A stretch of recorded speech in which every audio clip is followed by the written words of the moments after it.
परिचय।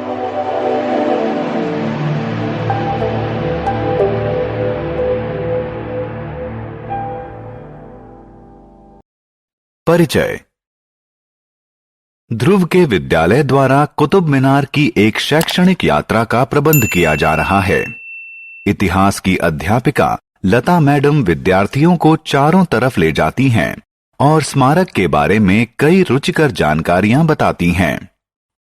दूसरे विद्यालय के कुछ लड़कों की हंसी से उनका ध्यान बढ़ता है। वे मुड़ते हैं और देखते हैं कि दो लड़के दीवार पर अपना नाम लिख रहे थे। लता मैडम ने उन्हें बताया कि ऐसी स्मारकें सार्वजनिक संपत्ति होती हैं। भारत के नागरिक होने के नाते इनकी रक्षा करना हमारा कर्तव्य है। आइए इस पाठ में संपत्ति के बारे में और जानें।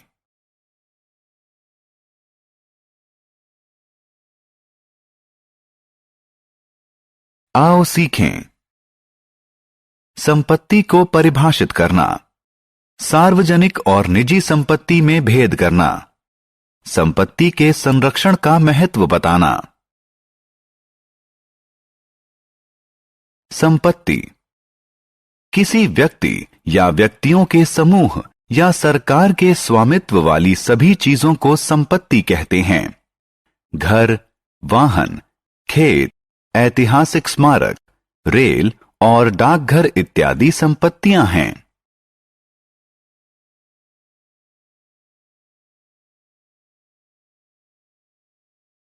निजी संपत्ति किसी व्यक्ति या व्यक्तियों के समूह के स्वामित्व वाली संपत्ति को निजी संपत्ति कहते हैं।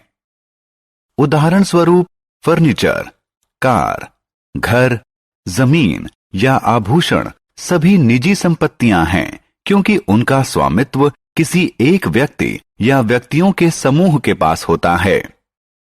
निजी संपत्ति के स्वामी अपनी संपत्ति को बदल सकते हैं, बेच या खरीद सकते हैं या जला भी सकते हैं। सार्वजनिक संपत्ति सरकार के स्वामित्व वाली संपत्ति को सार्वजनिक संपत्ति कहते हैं। ऐसे संपत्ति का उद्देश्य आम लोगों का हित होता है। ये लोगों के उपयोग के लिए उपलब्ध रहती हैं। देश के सभी लोगों को इनके प्रयोग का समान अधिकार है। सार्वजनिक पार्क, रेल, डाकघर, सड़क, सरकारी विद्यालय, सरकारी कॉलेज और सरकारी अस्पताल सार्वजनिक संपत्ति हैं। क्योंकि सार्वजनिक संपत्ति की स्वामी सरकार होती है, इसलिए सरकार ही उन्हें बेच या बदल सकती है या नष्ट कर सकती है। निजी संपत्ति का महत्व।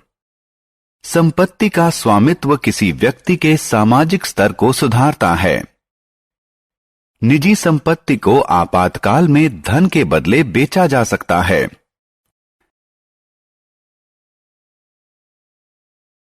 सार्वजनिक संपत्ति का महत्व। पार्क, अस्पताल, सड़क, रेलवे स्टेशन इत्यादि सार्वजनिक संपत्ति का जनहित के उपयोग के लिए होती हैं। ये जनता को सुविधा और सुरक्षा प्रदान करती हैं। कुछ सार्वजनिक संपत्तियां जैसे ऐतिहासिक स्मारक हमारे गौरवशाली इतिहास को दर्शाती हैं। वे देश की शान होती हैं।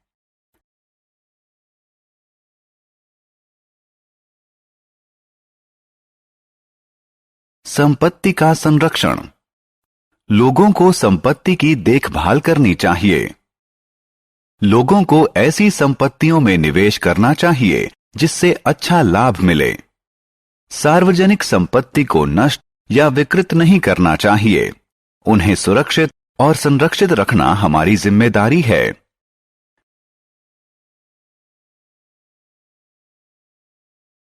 हमने क्या चर्चा की? किसी व्यक्ति या व्यक्तियों के समूह या सरकार के स्वामित्व वाली किसी भी चीज को संपत्ति कहते हैं। निजी संपत्ति का स्वामित्व किसी व्यक्ति या व्यक्तियों के समूह के पास होता है। सार्वजनिक संपत्ति की स्वामी सरकार होती है। सार्वजनिक संपत्ति जनता के उपयोग और हित के लिए होती है। हमें सार्वजनिक संपत्ति की सुरक्षा और संरक्षण अवश्य करना चाहिए।